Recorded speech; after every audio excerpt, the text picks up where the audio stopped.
Is season 2 getting dark? Very dark. Yes, very dark. Yeah, I mean, now that the boys have their powers and that portal is opened, all hell's going to break loose. It's a lot scarier. It's a lot creepier, and we also have a new DP this year. There's a new look to the show that's a lot more rich and dark, and we're going to some pretty weird places. It's been a lot of fun. Well, a big part of season 1 were the girls coming into their own, discovering their powers, kind of having to grow up a little bit. What's Ingrid's journey look like in season 2? It has been, we're on episode 6, or just about to start episode 6, and it's been extraordinary. I mean, to start from a woman who is so shy and afraid of who she really was to now having to embrace it, like any form of innocence that she had in season 1. Now that the portal's open, she's accepted that she's the key that has to step away, and so she really is exploring what she can do with magic and not always sure. I think one step forward and then you kind of step back and you're like, how does this affect every area of my life? But you are going to see Freya and Ingrid really embrace who they are, and then also have to figure out who came out of Asgard. New characters coming. Christian Cook is coming. What can you say about the new faces that we'll see and sort of the energy that they bring to this new season? Well, Christian plays, I think we're allowed to say it. Yeah, he plays Frederick, who is the girl's brother that they never knew about. Joanna had been keeping him a secret for centuries, and he was left back in Asgard when they came over here. And he's actually Freya's twin, which she didn't know. And the two of them, when they're together, can do special spells that they can't do apart. But there's going to be some conflict between Wendy and Joanna, because Wendy believes that he's here to do them harm, and Joanna, he's her son. She loves him. She trusts him. So the two of them are at odds over what exactly his agenda is now that he's here. Ingrid had some trouble with love in the first season. I mean, poor Adam. I mean, everyone loved them together. I mean, It was heartbreaking. Yeah. Will we see love for her? Is that sort of not on her mind right now?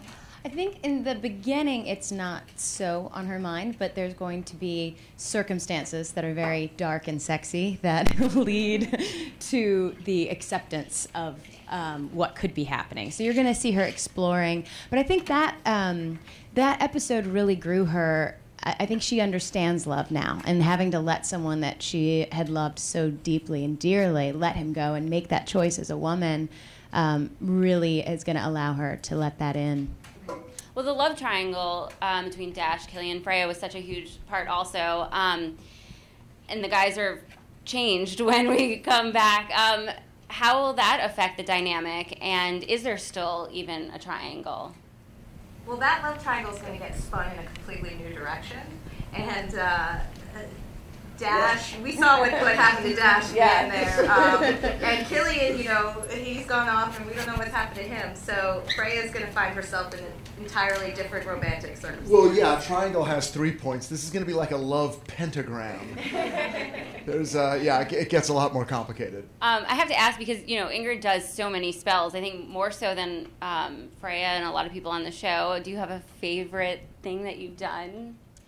Well, I love working with Wendy just because she's so, just that relationship, I think, with someone who is so wise and so confident and comfortable with magic. I really enjoyed watching Ingrid just embrace those. And when she would fall on her face, having a woman to pick her back up and say, you got this, you're different in this life. And so that was always really fun. I studied Latin in 8th grade. And I remember truly sitting there going, no one speaks Latin. Why are we learning to speak Latin? And it's so come in handy now. That's my teacher. Pay attention in Latin class. Exactly. She's like, someday you're going to be a witch, and then you need to learn to know the Pledge of Allegiance to the American flag in Latin. It's going to be important. I do. Would you like to hear it? Yeah. Fidem meam obligo vexillo civitatum Americae federatarum et rei publicae pro qua stat uninatione deodicente non dividendi cum libertate justitiaque omnibus. And then she would say sedate, but I think that means sit down.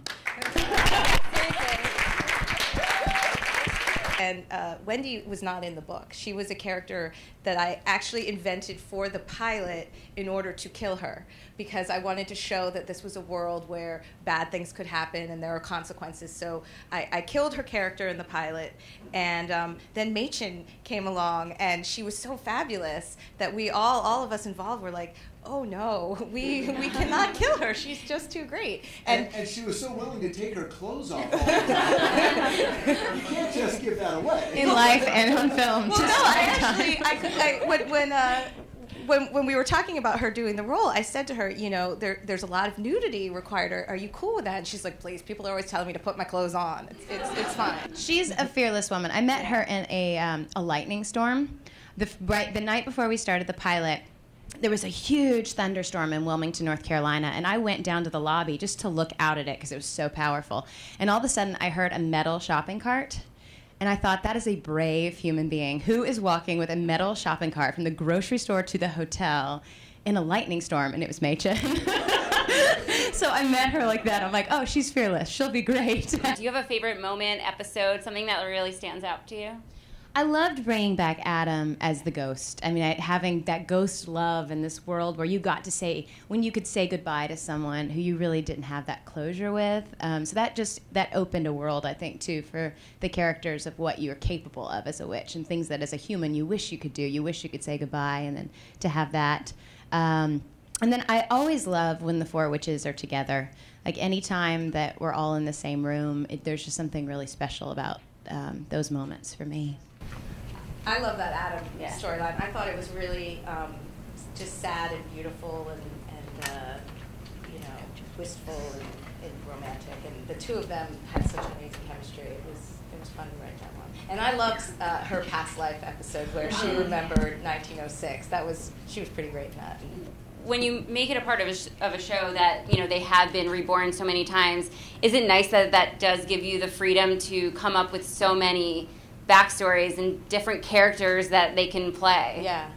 I love it from a storytelling standpoint, because you can have a flashback in an episode where the theme of it informs the present day story, and you can learn things about the characters that explain why they are here where they are. And it's just also really fun, I think, to imagine and put them into costumes and see them occupying a different time period. And I don't know, well, the depth of the characters, too, can just be so expanded because you take, I mean, that was the first flashback.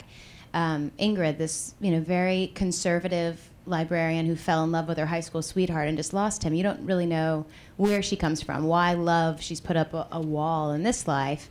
And then when you explore 1906, it all reveals itself. And so you're playing these characters that are so wise, but yet they've had this spell blocking that from them. So to get to explore it, it helps us all understand each other better, too. I mean, the nice thing about the show is that there's always conflict, and at the bottom of that conflict, there's still always a family. And I think that's what draws people back. You know, it's fun, there's wish fulfillment and magic and exciting stuff and scary stuff. But these are characters who love each other, and putting them in conflict just tests that. Like any family, you know, on the surface, you're arguing, but when the chips are down, you're there for them. And I think it's nice to be able to go back and forth and have both of those emotions feel very real for all of them. We're going to take some audience questions. I mean, creatively, it's such an amazing role to be able to explore because there are so many different sides. I mean, this week alone, I went from just this like very heart-centered universe to, I mean, we go to some very dark places this year, but I think knowing the core of this woman has helped me. Like, I think the compassion that she has in this life it comes from lessons she's learned from the past, and so I just use it as an exploration of mistakes she's made that she's really consciously trying to avoid this time around. And maybe she didn't exactly know why, but I mean, in the episode where she kills Wendy, the fact that Wendy kills me, and then and then the next episode, we've killed each other. Oh my God. But Wendy killed me, and I'm holding on to it. Like, Ingrid in this life is so afraid of Wendy, and then I have another vision where I discover that I've also killed Wendy, and she forgives me right away. And so it was a beautiful lesson to me of like what she says to me is that you can be a different person in this life, and you're my favorite Ingrid that I've met so far, and so be who you are now. And there's something really magical about that forgiveness, like lessons of that mixed in with the magic. So that's a really fun dynamic to get to play both. I started that with the pilot. I took a lot of liberties, and partly it was that the book is awesome, but it's not constructed like a TV show, and I felt like at the heart of the book was this family and these women, and I loved their relationships, and I wanted to honor that and keep that intact, but at the same time, I had to invent a plot that I felt like could sustain over many episodes. So I deviated pretty far from it from the beginning, and then in the writer's room, we talk a lot about the book. We've all read it, and there's a number of there's 2 subsequent books, and we were able to kind of take things from, Asgard was in the book, and Frederick, the son who we meet this season, was in the book. And so anytime we can take story elements from the book, we're happy because, it's helpful, but we have gone very far. And Melissa de la Cruz, the author, I met her during the shooting of the pilot. She came down to North Carolina where we were shooting, and I was really nervous to meet her because I had changed so much. But she was so wonderful and so embracing of it, and is like the biggest fan of the show. And she says, Wendy's my favorite character, even though that was a character that wasn't even in the book. And she's been really, really great. We take bits and pieces, whatever's useful, we mine. But we started off so far away that the 2 directions just forked, and but there are definitely things that we've taken from the books that are incredibly useful and cool. So. Well, it's tough because a show like Game of Thrones, they literally go, okay, these 40 pages are the next episode, and then the following. They're going right along, which is weird in a way because that book or those books have a huge fan base, but in a way, then you know what's going to happen. I'm always shocked when people are surprised by what happens on Game of Thrones. It's been in the book since 1999. But so you don't want that. So you want the feeling and the relationships, but you never want people to feel like, oh, okay, this season is book number 3. It's just, plus we burn through stuff so quick. Yeah. I think we've done 10 books worth of story already. So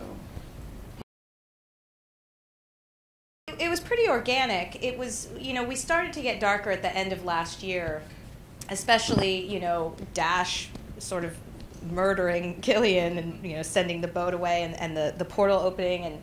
And we felt like, it felt organic to us. And then, the network said, if you guys want to try to go to a darker place, we won't stop you. We embrace that. And they were, really cool about it. And it just kind of evolved from there. Yeah, they were like, what? There's no idea too crazy. They had just put on Flowers in the Attic. They're like, you want to do incest? Yeah. You can do incest if you want. I had a network person beg me to put incest in there. They did say We're like, that. all right, if you insist. Figure something out. Yeah. And they're jaw-dropping. This year, I truly sit when I'm reading these scripts, and I'm like, no! And so it's shocking. And someone you think was really good, and there was a time where I was so glad I didn't read the next episode while we were filming this other one, because I was like, he's bad? I was horrified. The relationships, I think, keep the fun alive, and the fact that all the women give each other shit all the time, and there's still a lot of humor in the show. We have gone very dark, but we're not, you have to keep the lightness alive, otherwise the dark is just punishing. So we still have, I think, a lot of fun storylines, too. Well, and Aunt Wendy then coming in with the clip after I'm, horrified that Mike was burned to a crisp, and she's like, he was a little shit. She keeps it, she helps. Really love working in this magical world, and we have such extraordinary writers and showrunners, and I just feel so blessed to be like this. This is a voice of a woman that I think empowered women, and you have 4 very strong voices that all have a different way of seeing the world, but are very supportive of each other. So this is a dream show for me. There's comedy at the beginning, I would say, more than my Ingrid's journey got a little more pained as she discovered that like the end of the season that she was this key and like the responsibility of that. But it started out the exploration of magic, I think, at the beginning of season 1. When you made the fish fly out of the lake. I did. I make fish fly. You might like that. But I mean, I think Maggie has such a great voice from season 1 for all of us of like keeping the tone amongst the women very light.